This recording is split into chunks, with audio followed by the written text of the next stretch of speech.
Well, welcome back. We're glad you're staying with us here at Cougar Chronicle. I know. Are you amazed I got the name right? Is that why you're looking at me like that? Practice makes perfect, just like Sandy when we talked about Sandy Nelson and all that. I love her. And here's the thing. I wish we could have had her on the very next day from that musical piece. Me too. I've been to a number of performances over the years. Unbelievable. So got tickets as soon as I could. And obviously, Sandy does so much more than just that piece. Right. But that's such a big part.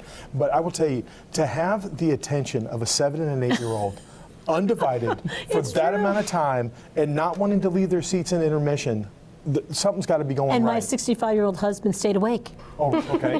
Which is amazing. You take the wins on both ends of the spectrum. Exactly. But no, it was so much fun, and she does such a great job. She's just great. She really is. Now, we have been post-COVID, but just in general, social, emotional learning and the piece is so significant. I'm so happy.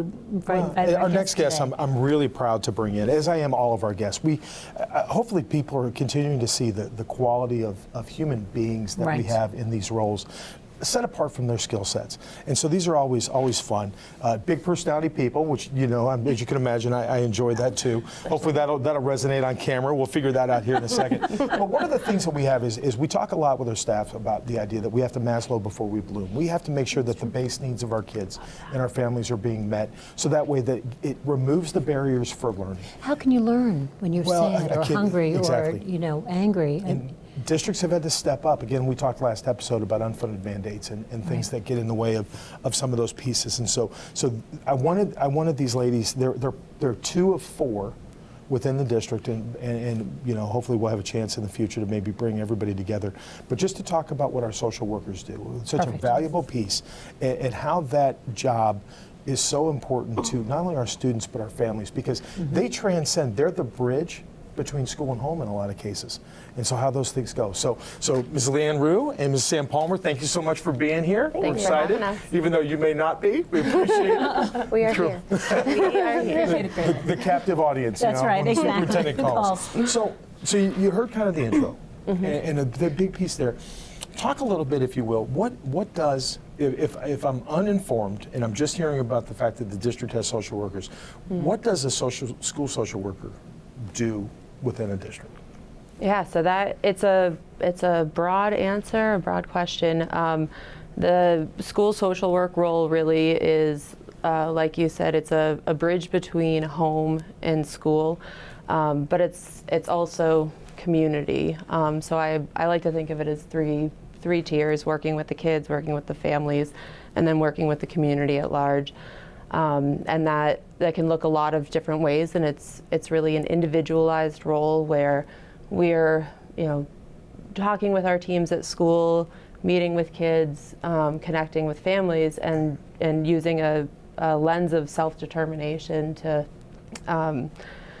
to figure out what it is that is a barrier for a kid accessing education, if education is even something that's held as really important. And actually, Sam, I think that was something you had said the other day, just in a conversation we had, was about, we're in an educational institution, and so we know that everybody here values education, but our values don't necessarily match the values of the families that we work with. And so we have a really unique opportunity to get to know people on a deeper level and understand what those values are and how we can help help the kids, help the families get the most that they can out of what we have to offer here.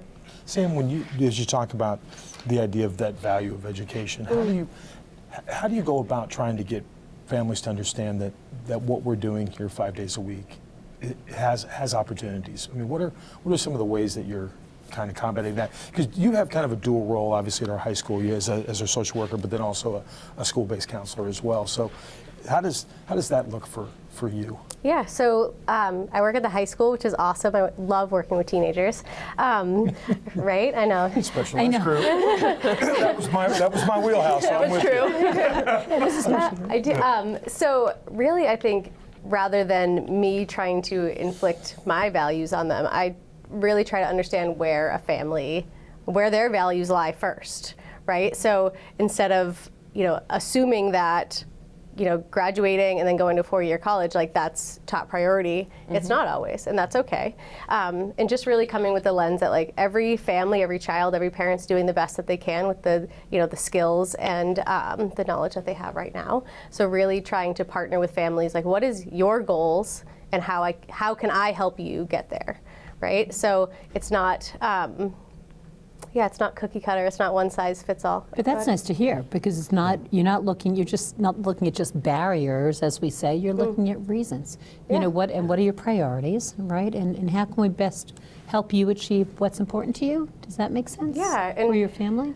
Something Leanne and I have talked about is called shark music. So it's kind of that like, it's my favorite concept. Tell us. So when, some families, like say a family, like a mom didn't have a good experience in school, right? So every time she sees Kearsarge Regional School District pop up on her caller ID, this like shark music, like the Jaws, like dun dun. Exactly. So like she gets worked up and automatically is like could be like shut down or upset or assume the worst. So part of our role is to kind of turn down the shark music a little bit so we can help parents like, hey, we're trying to team with you. Like, how can we help you and your child succeed? I love that. Well, we saw a lot of that in Missouri, where I came from too, is that rural communities, a lot of times you'll have parents that had a very poor experience and it was almost traumatic. And so then what happens then is when we look at things, it almost becomes a genetic transfer, that because my mom and dad had a really bad experience in the same school district that I'm attending, then I have to have that. So we work really hard to build that partnership, which is why their role is invaluable to try to make those things better. And the other piece of it is that we're all humans, right? The families, the teachers, everybody who is involved. And when a family feels like that, like they've had this past experience that wasn't positive in education, they come to the table defensive, and then everybody's human, and you hear some of that talk of like, oh, they don't care about the, and it becomes an us versus them kind of perspective, wherein, and again, it's an opportunity that we have as social workers, because teachers don't have the time to build those really deep relationships, and that's why it's important for us all to be working together in that, but to understand like, why is this something that's scary for you? Why does this give you shark music? And really listening, hearing that stuff, and then being able to bring that to, now how do we bring these sides together to make a meaningful experience? I'm sorry. I just will tell you that real quick, they also will be the voice for some of those families. Absolutely, advocates. And I will tell you jokingly, we can laugh about it when we really had a chance. I'm at the Bradford trick or treat, the trunk or treat thing at Bradford, and my phone rings and it's Leanne, and she's like, she goes, and you're like, oh geez, and left a message. Family that lived not far from me didn't get a ride. Could I come out? Would I be okay doing that? I was already there and I was locked in, so I couldn't. But again, it's that those are the things that people don't see every day. Yes. So we don't get that chance to really to do those things. So not obviously not shy human beings, but that advocacy part for people that don't know how to express their voice or feel like they have one, they're teaching them on how to do that as well. Sam or Leanne, either one, is it hard to do that? If I had a bad experience at a school and I didn't feel like I'd had anyone advocating for me, can you break that? Can you transform that? I mean, it's like Sam said, it's not cookie cutter, so it's different for every family. But I don't think it's hard in the sense of it just takes a different amount of time depending on what somebody's experience is.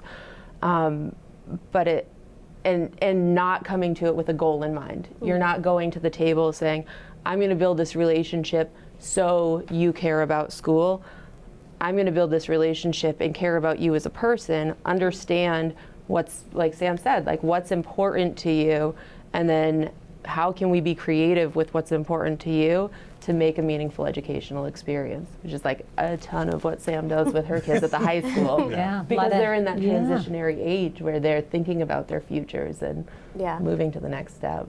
Active listening, right, and compassion. Yes. That's so important. Something that they teach a lot in social work school is like really how to have empathy, how to build empathy. So like if a family has, like an aversion to school, like as a social worker, like what's something I've had an aversion to, how can I feel that and really relate to this mom or this dad or this kid?